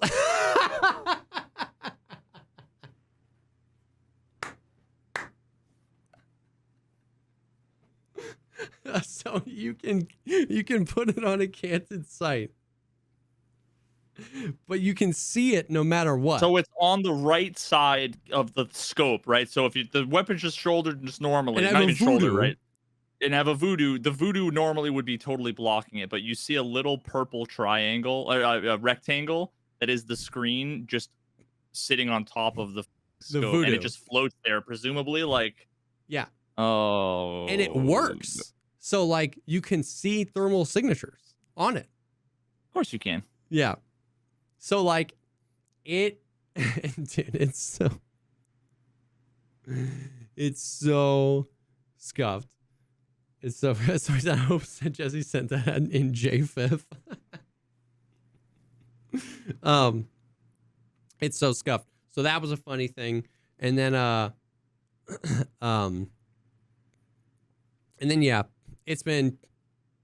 Tarkov's just been weird. I find myself farming money a lot because the game is so much more fun when you don't run into anybody else. I did an entire stream. The first day I went out and finally used the little wangle dangle and went out onto the lighthouse with the thing where and I can do it. I spent the whole night doing that and I didn't kill Veritas. I did a whole stream, a 5-hour stream. I didn't not only kill a PMC, I didn't kill a scav. I didn't kill anything for 5 hours and it was fun. You just farmed. Yeah. And it was fun. I was exploring the lighthouse, saying hey to Zarachi. I was talking to the Lightkeeper. I was getting my first quest from him. I was making a bunch of money. I was exploring all the places, getting the keys for it. It's that wouldn't be fun to do forever. But for those 5 hours, I was like, this is kind of... That's like No Man's Sky. All I was doing was nice. Just doing a little bit of mining and some building and some exploring and some flying around. And then today we did it. I did 3 raids of straights, and I was in the raids for really long times, and I didn't see anybody. I didn't see a single PMC. I killed a bunch of scavs, but I didn't see any PMCs. And then Airwing hopped on, and me and Airwing ran the lighthouse for 3 hours. So it was another 5 hours of not seeing anybody. And then we hopped back to straights, and it was just immediately spawn, die to 2 shots of Val SP6, even though I have a Gen 4 full on, spawn, die behind a wall, spawn, and it was just oh god. So it's been something. 1 week since you looked at me. Yep. But yeah, that's pretty much it. That's all the Tarkov news. We didn't crash once, Veritas. It has to be Discord, bro. It has to be something about the Discord call. Or the window projector thing. Well, no, I have the window projector, the same thing. That's how I'm sharing my screen to you now. Oh. The only difference is that there's the Discord call, and there's that I'm screen sharing the Discord call. Honestly, what I might do is I might just find somebody, maybe one of my mods or something, and next time I stream No Man's Sky, I'm gonna say I'm just gonna make a call. Let's make a call, and I'm just gonna mute it, and then see if it crashes, and if it doesn't after a while, then I'm gonna then screen share and then see if all of a sudden it crashes. Oh yeah, do it that way. Do just an audio call, let that ride for a few hours, then do a video. Because the crash that I get real quick is help, crash reports, show crash reports. It's the same stack trace every time, too. It says thread, whatever, rtmp-stream send thread. Crashed. RTMP stream. I mean, like, I know, like, what that is. Like, I know what those individual things all mean. Yeah. I think you'd have to probably know a little bit more about how OBS works under the covers, but yeah. I don't know, man. It's the same exact, and that's the best thing. It's like, if I could just get a human from OBS, you know, the free open source software, so it's like not like they've got customer service lines or whatever. I wonder if I have an issue where it's an identical crash trace every time, and it's very reproducible. But I don't have it in me to be like, I'm a noteworthy content creator. Like, all of these kids who are like streaming to 0 viewers that are like, oh my God, help me with the thing that everybody needs to help me right now. Please, oh God, I'm trying to do this stupid thing and it's irrelevant. And I'm like, I can't do my job, you know, like, yep. Help me. I wonder if you could like try, well, I definitely think that you're on the right track with like, try to now like slowly reintroduce Discord and see if you can get it. Because if you do several hours of a call and it's chill, and then you start the video up, and if it crashes within the first 5 minutes, now we like know it doesn't, we don't know if it's Discord's fault or OBS's fault, but we at least know at the point at which failure is going to happen. And it was interesting because somebody said disable hardware acceleration, and you said it was already done. You can disable hardware acceleration for the video streams in Discord settings. Like, I wonder if that would be something to try. I'm pretty sure I did that, and I disabled the hardware acceleration in OBS for browser sources, which I thought might have also been related to the whole activity feed chat. Yeah, so I've just weird, like, dude. Turned it all off. Well, at least for tonight, we didn't crash. We got through a whole 2 hours. Everything worked fine. Thank you guys, as always, for coming out, for listening, for checking out the YouTube video, for commenting, for listening to the podcasts. It's awesome. We're super excited about it. This will be live on Monday, like normal. Pretty much guarantee huge Tarkov news tomorrow, because that's just how they roll. And then I will pin a comment saying that this was recorded before that, just like I do every week. But thank you guys for hanging. Thanks for being here. We appreciate it. And we'll definitely see y'all on the next one. Peace.